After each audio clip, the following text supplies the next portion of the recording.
name is Penny Rice, and I manage our Faculty Technology Development Center and Blackboard. And I'm Amelia and she works with me there at FTDC. So, this is just a few of y'all. We thought we'd approach it like we did yesterday and just simply let y'all ask the questions. That'd be fun. And we'll just be here and answer whatever questions you have, show you things that you need to see, and go from there. If that's okay with everybody. Can I start? Sure. Okay, so last semester I started using that new journal thing that they have, which I really like because my students always have to respond to the reading that they've done. And so this gives it a really nice way. I can grade it. It pops right into the gradebook. But when I did the, you know how you copy the course for the next, when I did that for the fall, the journals didn't work. You know what I mean? You couldn't upload to them at first. So then I just had to go in and redo them. You know what I mean? I had to retype them in and reset them. Did I do something wrong? I figured once I just copied the course, I would get them to show up again, but they didn't. It probably works like the test. I'm not actually copying the course with the journals, but okay. The test, they will copy forward, but they don't actually redeploy. So, like, they'll be in the little test manager area under, like, the control panel. Right. But they're not actually out there for the student to take. You have to go out and re-enable those or whatever. Yeah, and I couldn't find like a button that said make these active for whatever. So then I just ended up sort of cutting and pasting them into a new one and then deleting them. And that worked, but it's just I thought there's probably some way to do this. I'm just not figuring it out. I would have thought they would have copied forward into under like course tools and then journals here. Yeah. And then you would have had a list of them that looked something like, well, if I don't get too trigger happy here.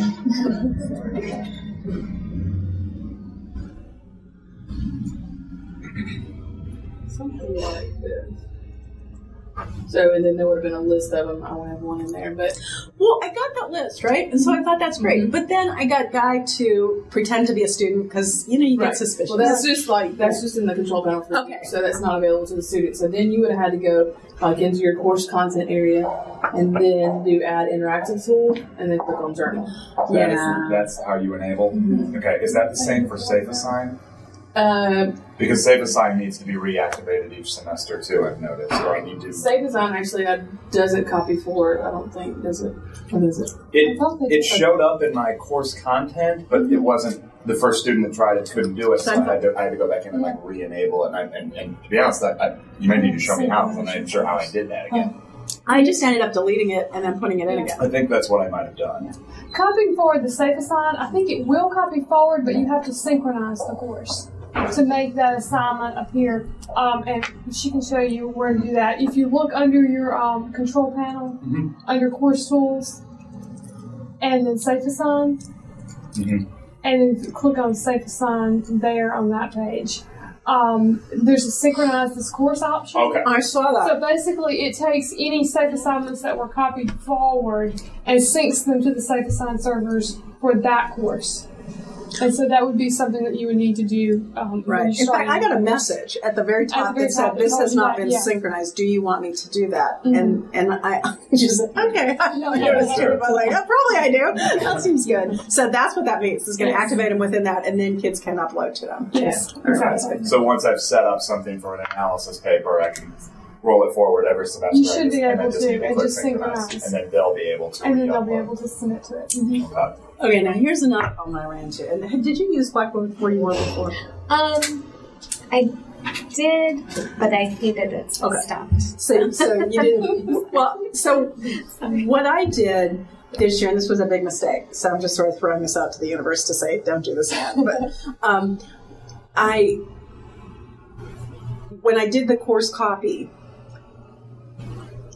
I didn't think it did it, so I did it again. So then I had the duplicates of the course and the same thing. And then I had a double of the time getting rid of stuff, right? I had to end up deleting a lot of stuff. So wait at least 24 hours I did coffee before. And I just got impatient. You know, it was totally my fault. You're not the only one. We have somebody this week who does the exact same thing. Except it was worse. You did it 4 times. Oh, yes. See, at least I 4 limited times in multiple myself. sections. Oh, yeah. So See, I put that on payroll. Look, I'm teaching 16 sections. I need a little more money for this. Right. But then one of the things, because I sort of had that issue and then I was cleaning up after my mess for a long time, I had set up the grade center with, the weighted column. Mm-hmm. And one of the columns that I included in the weighting was, say, like summary project. All right. Mm-hmm. Well, then summary project was also a safe assignment. And so I ended up with 2 columns for summary assignment, and it won't let me delete either one. So what I had to end up doing, it probably does, I just couldn't figure it out. So what I ended up doing was having to say, for the one that was just the safe assignment, has the little green exclamation point, I just said, don't include this in students' calculations, right? And hide it from the students. So I could see it, but it just, it doesn't have any value. Is there a way how could I have done that better? How could I have avoided that duplicate? Because I have it for each of the 5 major projects, has that safe assign thing. And I guess it's just because I must have set up the columns before or something. Is that what I did? Or so maybe you had already created the columns in the grade center before you created the safe assignment? Because I was thinking the safe assignment was going to work, but I couldn't get it to work. So then I had to go in, delete those, put new ones in, and then, look at those. Right. And I'm hoping the kids didn't see it before I did. But when I saw it, I thought, that's not good. Well, if it's still associated with the safe assignment, the only way to remove the column from the gradebook would be to get rid of the safe assignment. Right. And then you could remove it from the grade center. But if I get rid of the safe assignment, then you lose all your right. And the fact that the kids have already done it, right? So I can't do that. And that's good, because I almost did that, and then I thought, well, wait a minute, because we have to keep these